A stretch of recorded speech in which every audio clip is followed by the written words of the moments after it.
मैं अपने 3 साल के ट्रेडिंग नॉलेज को आपके सामने पेश करने वाला हूँ कि 3 साल में किस कदर मैंने कई बार अपने कैपिटल को जीरो किया और कई बार अपने ही कैपिटल को मैंने 3 गुना तक किया।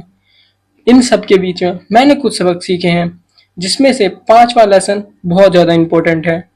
तो अगर आप ये वीडियो पूरा देखते हैं तो मैं ज़रूर कह सकता हूँ कि आप अपनी ज़िंदगी के 3 साल बचाने वाले हैं। आपने अभी ट्रेडिंग स्टार्ट करी है तो ये आपके लिए बिल्कुल एक नए लेसन की तरह हो सकता है। अब हाई प्रॉफिट के लिए अब ज़्यादा ट्रेड लेना सोचेंगे। शुरू शुरू में क्या होता है कि बिगिनर्स सोचते हैं कि जितने ज़्यादा ट्रेड लूँगा उतना ज़्यादा प्रॉफिट, बट ऐसा नहीं होता, क्योंकि आप पैसों के पीछे भाग रहे होते हैं और मार्केट कभी भी किसी का साथ नहीं देता। आप हर जगह ट्रेडिंग करना स्टार्ट कर देते हैं। आपका चार्ट कुछ इस तरह दिखता है। आप हर कैंडल पे एंट्री लेंगे और हर कैंडल पे एग्जिट। एक बात आपको हमेशा याद रखना चाहिए कि ज़्यादा ट्रेड लेने से आप सिर्फ गलत साबित होंगे, आप अपने माइंडसेट को बेकार करेंगे।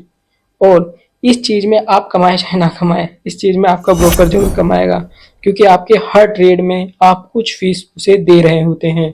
तो लेस ट्रेड मोर मनी, नहीं कि ये होता है कि more trade more money. That's it द माई बात करने। दूसरा लेसन है हमारा आज का कि आप पैसों पे ध्यान ना दें, अपने रिस्क और रिवॉर्ड पे ध्यान दें। क्योंकि आप एक बात ध्यान रखें कि रिस्क और रिवॉर्ड फॉलो होता है, ना कि पैसे। अगर आप सोचेंगे कि मैं 10 रुपये लगा के 100 रुपये कमाऊं, तो याद रखना आप 1% पे कम से कम 10% की मांग कर रहे हैं। जब आप एक बार रिस्क और रिवॉर्ड समझ जाते हैं अच्छी तरह, उसके बाद आपको पैसों के बारे में सोचने की जरूरत नहीं पड़ती। बट शुरू में आप सिर्फ पैसों के बारे में सोच रहे होंगे, जबकि आपको इसके बारे में नहीं सोचना। आप इस एग्जाम्पल से देख सकते हैं कि आपके पास एक बैड ट्रेडर और एक गुड ट्रेडर है। हम दोनों को सेम अमाउंट में पैसे देंगे, बट एक 10% का रिस्क ले रहा है और दूसरा मात्र $25 का। देन अगर वो दोनों मिला के सिर्फ 3 लॉस करते हैं, स्टॉप लॉस 3 बार टच होता है, तो एक के पास सिर्फ $729 बचेंगे, जबकि दूसरे के बाद $925 बचेंगे। इससे आपको पता चलेगा कि कितना इजी है। बट आप कहोगे कि इसमें कौन सी बड़ी बात है कि उसके पास तो 729 रुपये अभी भी हैं।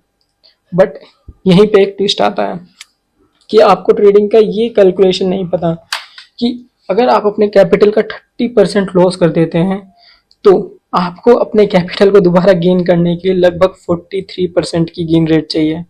और वहीं पे अगर आप अपने कैपिटल का 50% लॉस कर देते हैं, तो आपको अपने पूरे फिर कैपिटल को गेन करने के लिए 100% के रिटर्न की जरूरत होती है। 100% रिटर्न, जबकि आप मार्केट में सिर्फ 10% कमाने आए होंगे या 20%। बट लॉस के बाद आप ये चीज़ भूल जाते हो कि आपको क्या, आप उसके बाद सिर्फ पैसे देखते हो। हमारा थर्ड लेसन होने वाला है आज का कि फिक्स ट्रेड एंड प्रॉफिट। आपने अभी तक देखा होगा कि आप जब भी कहीं पर भी ट्रेड ले रहे होंगे, तो जब भी वो ग्रीन होता है तो आप उसको काट देते हो, स्मॉल प्रॉफिट बुक करते हो।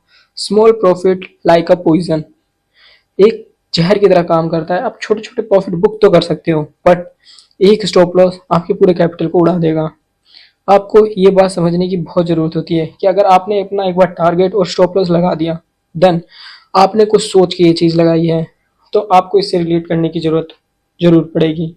तो आपको उस चीज़ पे अटल रहना है। आपको एक रोबोट की तरह काम करना है। इस जगह पे इमोशन काम नहीं करते।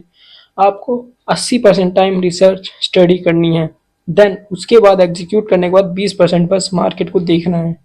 यही सबसे बड़ी खासियत होती है, जो कि आपको सिर्फ एक स्ट्रेटेजी पे काम करना सीखना होगा। आप अभी trend line, support, market, chart patterns, candle, इन सब को सीख चुके होंगे। नहीं तो अगर आप स्टार्टिंग फेज में हैं तो सब सीखिए, बट उसे मार्केट में अप्लाई मत करना। उसके बाद आइए और मार्केट में डेमो अकाउंट से ट्रीट करके देखिए कि आपको क्या बेस्ट लगता है, और उसके बाद ही आप एक स्ट्रेटजी को चुनिए। लेकिन अगर आप ये सब कंप्लीट कर चुके हैं और उसके बाद भी अभी भी मल्टीपल चीज़ों को फॉलो कर रहे हैं, तो याद रखिए आपको प्रॉफिटेबल होने से बहुत मुश्किल होने वाली है। क्योंकि अगर आप सिर्फ एक चीज़ पे काम करते हैं तो आप एक अच्छे परफेक्ट इंसान बन पाते हैं।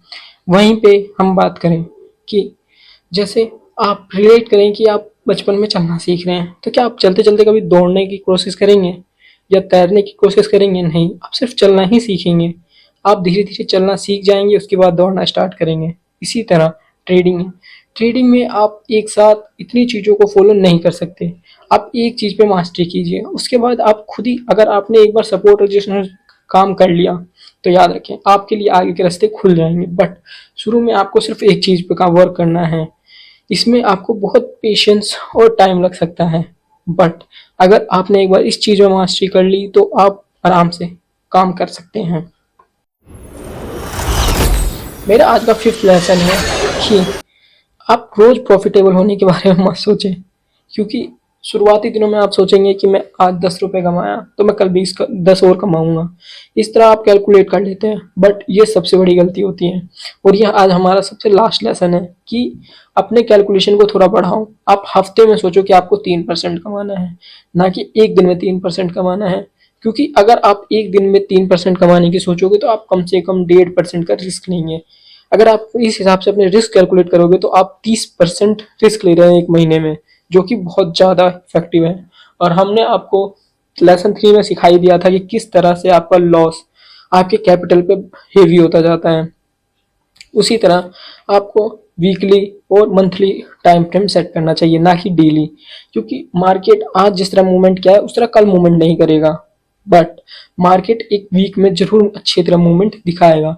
इससे आपके ऊपर स्ट्रेस कम होता है कि आज जो मैंने स्टॉप लॉस किया है उसका मुझे कोई दुख नहीं है, मैं कल से वो कर लूंगा। बट अगर आप वीक का प्लान बनाओगे तो आप थोड़ा रिलैक्स कर पाओगे कि आज मेरे को इतना बड़ा लॉस नहीं हुआ कि मुझे इसके बारे में सोचना पड़े। इसीलिए डेली कैलकुलेशन को छोड़ के वीकली और बड़े टाइम फ्रेम के बारे में सोचना स्टार्ट करो कि वीकली में मैं 3%, मंथली में मैं 12%, और उसके बाद आप एक साल में लगभग 120% कमा पाएंगे, या कहूँ तो 150% भी अपने कैपिटल का कमा पाएंगे। लेकिन कहोगे मैं तो ट्रेडिंग करने आया था एक दिन में 100%, तो आप बहुत गलत हो। आपको ट्रेडिंग करने की कोई ज़रूरत नहीं है। Thank you for watching video. अगर वीडियो अच्छी लगी हो तो आप सब्सक्राइब कर सकते हैं, या लाइक करने का मन करता है लाइक भी कर दीजिए, और डिसलाइक करना हो तो डिसलाइक भी।